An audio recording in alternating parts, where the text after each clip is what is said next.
Bonjour et bienvenue dans cette nouvelle vidéo. Alors aujourd'hui nous allons nous intéresser aux détails d'un plancher dans un projet. C'est-à-dire que ça peut être un projet de construction, un projet de rénovation, etc.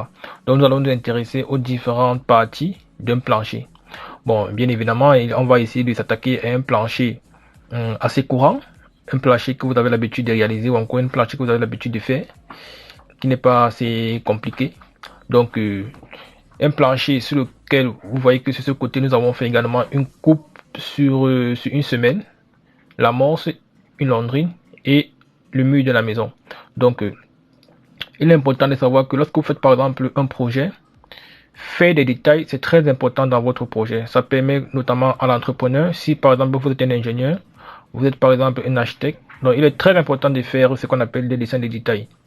C'est-à-dire que c'est ça maintenant qui va permettre à l'entrepreneur de pouvoir réaliser le projet. Sinon, si vous ne faites pas des dessins de détails, ce que l'entrepreneur va faire, c'est qu'il va faire comme il entend en fait.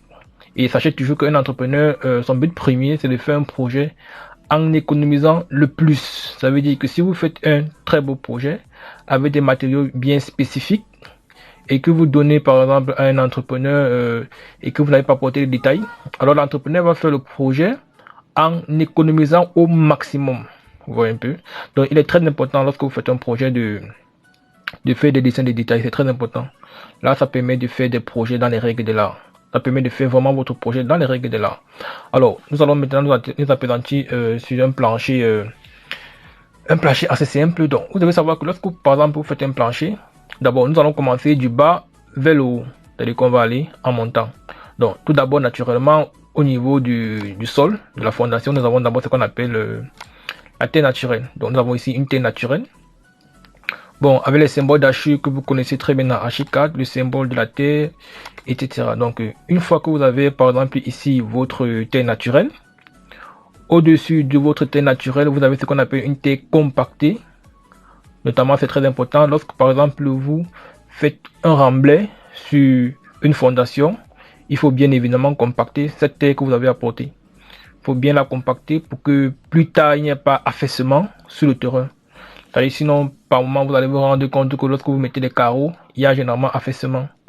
C'est parce qu'on n'a pas bien compacté le sol, c'est parce qu'on n'a pas bien préparé la terre. Donc, une fois que vous avez votre terre naturelle, lorsque vous faites un remblai ici, il faut bien la compacter. Donc, après avoir compacté votre terre, vous pouvez verser ce qu'on appelle généralement l'hérissonnage. Ça peut être soit l'hérissonnage, ça peut être soit des moellons. Donc là, ce sont des pierres qui vont permettre de séparer la partie terre au matériau. C'est-à-dire que si je prends par exemple là, vous voyez que ici c'est deux parties-ci. Ici j'ai la terre compactée. Ici j'ai la terre naturelle. Donc après ça, je vais déposer ce qu'on appelle généralement un hérissonnage. C'est-à-dire que c'est ça qui va permettre, en fait, c'est l'hérissonnage qui va permettre de séparer la terre compactée et les matériaux de construction. Donc, après avoir versé mon hérissonnage ou encore mes moellons, qui peuvent avoir des diamètres de 25 cm, voire plus, voire moins, je vais maintenant passer à ce qu'on appelle généralement du sable. C'est-à-dire que je vais maintenant verser du sable sur mon hérissonnage. Donc, il est important de respecter ces éléments. Pourquoi? Parce que vous savez que l'eau, généralement, qui va se situer constamment sur le niveau ci et sur le niveau ci, ça sera pas évident pour lui de traverser la pierre pour arriver au niveau de la superstructure. Donc au niveau par exemple du plancher haut. Parce que c'est cette pierre-ci qui va permettre de séparer la terre qui est constamment humide au matériau de construction. Donc une fois vos moellons, vous pouvez verser par exemple ici du sable avec une épaisseur par exemple de 15 cm, une couche de sable, ça peut être que du sable, ça peut aussi être même de la pouzzolane. Même la pouzzolane passe, il n'y a pas de souci. Donc vous pouvez aussi mettre également de la pouzzolane d'épaisseur 15 cm que vous pouvez également aussi compacter.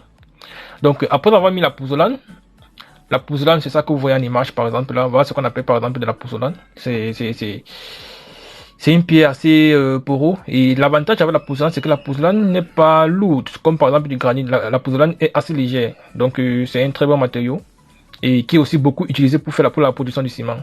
Donc après la pouzzolane, vous pouvez aussi également mettre ce qu'on appelle généralement un fil polyane. C'est-à-dire que le fil poulant, c'est ça que vous voyez également aussi en image. C'est une bâche. C'est ça qui va éviter les remontées capillaires d'eau. Donc, lorsqu'on parle de remontées capillaires d'eau, c'est lorsque le sol, ou encore, autant pour moi, c'est lorsque l'eau, lorsqu'on parle de remontée capillaire d'eau, ça veut tout simplement dire que l'eau quitte du milieu le plus humide vers le milieu le moins humide. C'est-à-dire que l'eau a tendance à quitter le milieu le plus humide pour aller chercher le milieu le plus sec. C'est-à-dire que c'est ce fil poulant-ci, c'est le fil poulant-ci que vous voyez ici, qui va permettre de couper.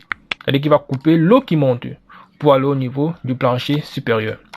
Très bien. Donc, il est important lorsque vous faites votre plancher de penser à ce qu'on appelle les fils pouliens. Après avoir installé votre fil poulian, vous pouvez directement là couler une dalle généralement en béton armé, qui peut avoir par exemple une épaisseur de 8 cm, ça va dépendre des moyens, mais généralement 8 cm c'est suffisant pour par exemple un plein pied. Et tout aussi dépend aussi de l'envergure du projet. Bon, il faut aussi dire qu'ici nous sommes dans un plein pied maximum R+1, donc ça dépend aussi de l'envergure du projet. Donc je vous conseille par exemple de prévoir par exemple des dalles au niveau de votre plancher. Et après la dalle, il y a ce qu'on appelle la chape. Alors c'est quoi la chape? La chape c'est tout simplement une composition de ciment, de sable et d'eau. Donc ça fait ça pour former un mortier. Donc en d'autres termes, la chape c'est encore un mortier de ciment avec du sable et de l'eau. Et une fois que vous avez mis votre chape, là vous pouvez passer à ce qu'on appelle un carrelage. Et le carrelage c'est tout simplement des carreaux qu'on va poser sur notre plancher qui est la touche finale. Donc voilà un peu comment est-ce qu'on constitue les différentes parties d'un plancher que vous pouvez voir ici. Donc c'est pas compliqué. Voilà un peu comment est-ce qu'on peut faire des détails. Et lorsque vous faites par exemple votre projet, il est important de mentionner tous ces détails-ci. Lorsque vous donnez à l'entrepreneur, si ce n'est pas vous par exemple qui allez réaliser le projet, il est important de donner tous ces détails à l'entrepreneur. Ça permet à ce que lorsqu'il réalise le projet, qu'il les respecte. Parce que au moins vous êtes protégé. Parce que si plus tard il y a des problèmes, là au moins ça fait que dans votre cahier de charges vous avez défini tout cela. Donc il va maintenant revenir à l'entrepreneur de se justifier. Donc voilà un peu comment est-ce que vous pouvez gérer un plan de détail d'un plancher dans Archicad pour vos constructions. Et ça vous pouvez le dessiner soit avec les outils ligne HU, soit vous pouvez modéliser et faire une coupe. Donc c'est pas compliqué, c'est assez simple. Donc maintenant ici vous vous rendez compte qu'ici on a ce qu'on appelle un mur, c'est-à-dire qu'ici on a un mur d'élévation. Après le mur d'élévation on a ici une laundrie. Ici après la laundrie on a le mur de soubassement. Bon vous voyez qu'ici on a une semaine. Donc ici là on va prendre pour hypothèse, on va dire ici là nous avons par exemple l'amorce. Donc il faut savoir qu'il y a une différence entre amorce et poteau. Lorsqu'on parle d'amorce, l'amorce c'est tout simplement un poteau enfui en fondation. C'est-à-dire que c'est le poteau qui quitte directement de la semelle. Donc voici ma semelle ici. J'ai fait une coupe sur ma semelle. Après ma semelle, j'ai un poteau qui monte et on va piler ce poteau sur l'amorce. Donc l'amorce c'est tout simplement un poteau en fondation. Et après l'amorce, on va faire ce qu'on appelle un chaînage, qu'on va appeler généralement une laundrine. Donc c'est cette laundrine-ci qui va ceinturer la fondation. C'est ça maintenant qui va permettre à ce que le bâtiment ou encore la fondation de votre édifice reste debout. Donc cette laundrine-ci, elle va ceinturer votre bâtiment.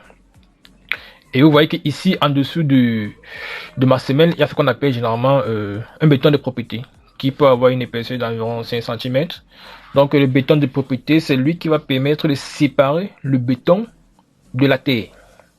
Donc il va éviter à ce que il va faire ce que le béton de la semelle ne soit pas directement en contact avec le sol. Et c'est très important de pouvoir réaliser tous ces petits détails ici lorsque vous faites un projet de construction. Donc voilà un peu comment est-ce qu'on essaie de gérer un détail d'un plancher.